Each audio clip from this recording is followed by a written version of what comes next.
e ao direito que os nordestinos têm de superar o seu subdesenvolvimento, a miséria absoluta em algumas regiões, eu penso que o desenvolvimento do Nordeste, nos últimos anos, ele ficou exageradamente preso no que a gente chama de alavancas fiscais, que foram os programas oficiais de transferência de renda ou os grandes investimentos da Petrobras. O que sustentou a dinâmica econômica do Nordeste nos últimos anos? Mais do que outras regiões brasileiras. O programa Bolsa Família, que a gente poderia ficar horas e horas o discutindo, mas que, à primeira vista, ainda é uma estratégia que mais concebe o peixe do que ensina o beneficiário a pescar. A aposentadoria rural, o benefício de prestação continuada da Lei Orçamentária de Assistência Social de 1996 e a política de valorização do salário mínimo, e essa sim, sem dúvida alguma, foi uma alavanca importante, principalmente nos municípios pequenos do interior do Nordeste. Como o Estado brasileiro está com dificuldades para rolar o seu passivo, é razoável, e como provavelmente o presidente Dilma tenda a fazer uma gestão mais técnica e menos política do que o seu antecessor, é razoável nós imaginarmos que essa torneira talvez tenha uma vazão de água um pouco menor, e certamente o Nordeste, se isso se confirmar, a região Nordeste seria uma região prejudicada nesse cenário, nessa perspectiva. E o Sudeste, faltou o Sudeste. O Sudeste, São Paulo, Rio de Janeiro, Espírito Santo, Minas Gerais, mas o Sudeste tem uma liderança que é São Paulo, e o Sudeste talvez tenha no futuro, de curto e médio prazo, duas grandes alavancas. A primeira ainda é uma esperança, que é o pré-sal, mas se realmente se confirmarem partes pequenas do que se projeta do pré-sal, inquestionavelmente São Paulo, Rio de Janeiro e Espírito Santo serão os estados mais beneficiados com os investimentos. Não há dúvida. É lá que está a principal reserva de matéria-prima.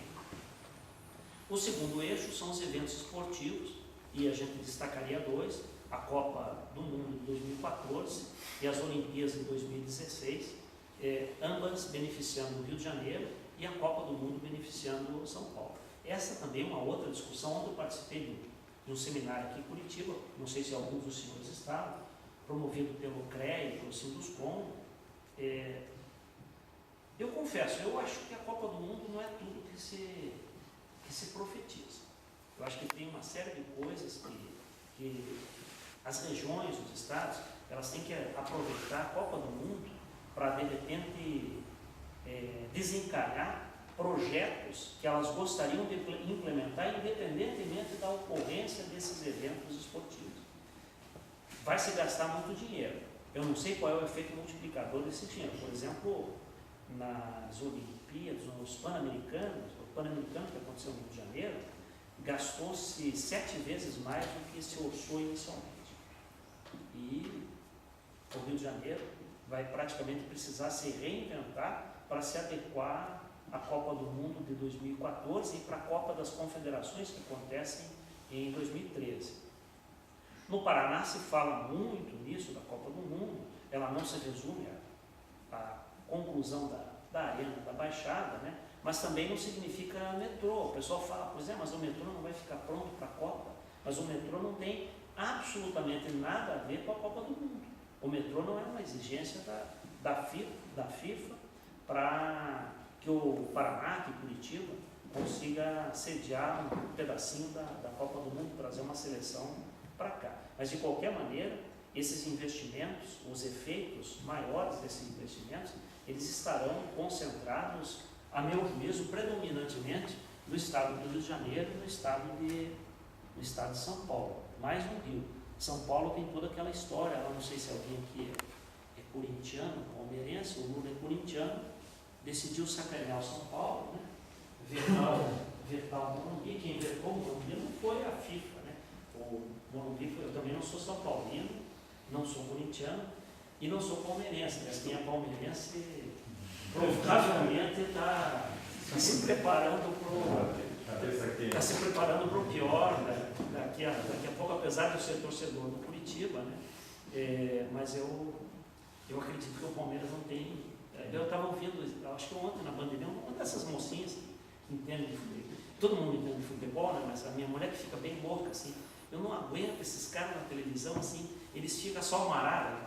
Salmarada, eles ficam falando na hora do jogo e depois ficam 2, 3 horas depois falando a mesma coisa, mas não bastava ficar assistindo o jogo, né? E é verdade, mas a mocinha da Band News perguntaram para ela assim, mas o que você acha, né? Olha, eu acho que o Flamengo vai ter muita dificuldade lá no Ceará, mas é provável que o Flamengo, pela estrutura que tem, ganhe, consiga classificar. Agora, ela falou assim, e o Palmeiras? Né? Ela falou assim, olha, eu, com toda sinceridade, eu acho que o Palmeiras vai perder de novo. Mas o Palmeiras tem que ganhar de 7-0, né? Mas com toda sinceridade, eu estou achando que o Palmeiras vai perder mais uma coisa. Eu não sei se você vai perder, né? Mas eu não gostaria de estar na pele dos torcedores do Palmeiras daqui a pouco. Né? São Paulo tem uma outra coisa. A gente sempre fala muito que ali naquela região metropolitana de São Paulo está congestionada. Mas o segundo maior estado, o segundo mais importante estado do Brasil, não é Minas Gerais, não é Rio de Janeiro, não é Rio Grande do Sul, não é Paraná. O segundo mais importante estado do Brasil é o interior de São Paulo. E o interior de São Paulo tem o que eu chamo de alguns cacifes, né? Deixa eu pular aqui para mostrar direto o interior de São Paulo. O interior de São Paulo tem um tamanho e uma qualidade nos seus mercados de consumo e de suprimento. Lá estão grande parte das indústrias de peças, partes e componentes. O interior de São Paulo tem mão de obra qualificada. Hoje, o interior de São Paulo tem uma infraestrutura muito mais competitiva do que, por exemplo, a do Paraná, que é o seu estado vizinho, que derrubou investimentos na década de 90. E talvez mais relevante do que tudo, o interior de São Paulo tem uma retaguarda em ciência e tecnologia. O interior de São Paulo tem universidades que estão acopladas com o Estado e acopladas com o setor privado, coisa que não acontece aqui nas nossas 2 universidades federais, nas 4 ou 5 universidades estaduais e mais não sei quantas faculdades estaduais que trabalham, que operam em atrito com o governo do Estado. O governo do Estado simplesmente não lhes transfere os recursos necessários e elas não fazem projetos que seriam interessantes para o desenvolvimento das regiões em que atuam. Né? O interior de São Paulo já se encarregou, as empresas já conseguiram se articular com os sindicatos. As negociações que acontecem hoje, elas são muito mais maduras do que aquelas que aconteciam quando o Lula era presidente do Sindicato dos Metalúrgicos. Aquela tensão que antes acontecia lá, ela foi transferida para os outros polos industriais, como Minas Gerais e principalmente o Paraná. A Volkswagen, na Volvo, uma greve, e a Volkswagen parece prestes a ser feita uma greve, ou já está em greve por conta do PRR, do Programa de Participação nos Lucros e nos Resultados. O interior de São Paulo tem muita mão de obra, 40% do emprego industrial do estado de São Paulo, segundo o Sindipeças, está no interior, o que significa dizer mão de obra qualificada e mercado também para os principais produtos. Essa tabela aqui, apesar de pequena, eu gostaria de destacar para vocês, depois vocês podem olhar no meu e-mail, foi um estudozinho que eu fiz, e eu coloquei essa tabela aí para ilustrar. A FIRJAN, Federação das Indústrias do Estado do Rio de Janeiro, ela faz uma pesquisa, um levantamento anual, e ela calcula uma espécie de índice de desenvolvimento humano, IDH, para todos os municípios brasileiros. Na verdade, ela faz aquilo que o PNUD, que o IPEA, que a ONU tem feito com muita defasagem. O último dado oficial de IDH para os municípios brasileiros é por ano 2000, então está muito para trás, né? De 2000 para cá as coisas mudaram muito e a FIRJAN faz esse trabalho interessante. IDH é entre 0 e 1, acima de 0,8 significa que o município é considerado desenvolvido. Pois é, São Paulo, 22% dos municípios são considerados desenvolvidos. O Paraná só 5%, Santa Catarina 5,8%.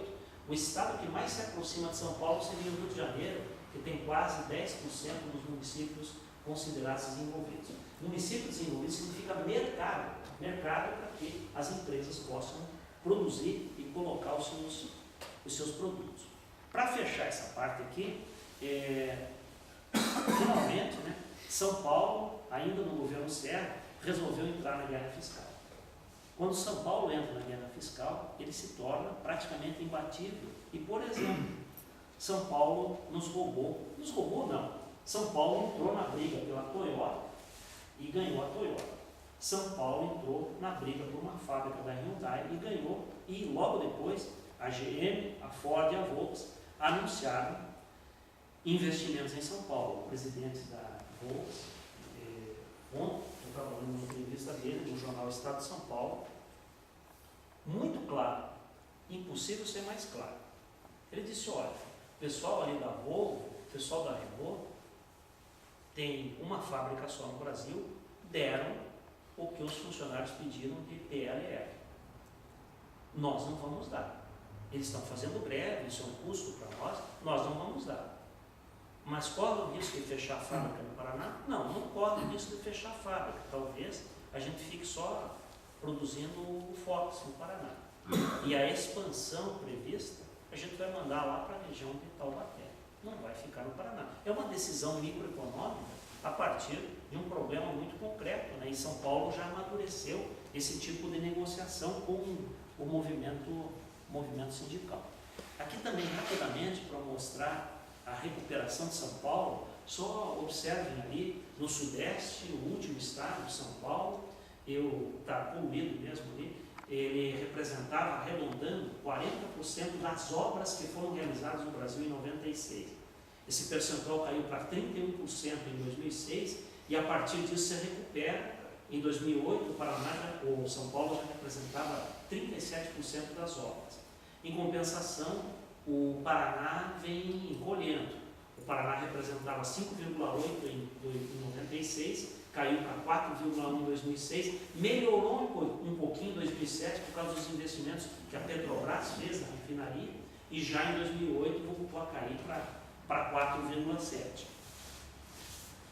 Quanto tempo eu tenho, tá, por gentileza, para eu ver como é que eu faço? 10 minutos. Então vocês vão me permitir, esses 10 minutos, fazer um passeio rápido aí pela economia do Paraná, para que depois a gente possa conversar um pouquinho.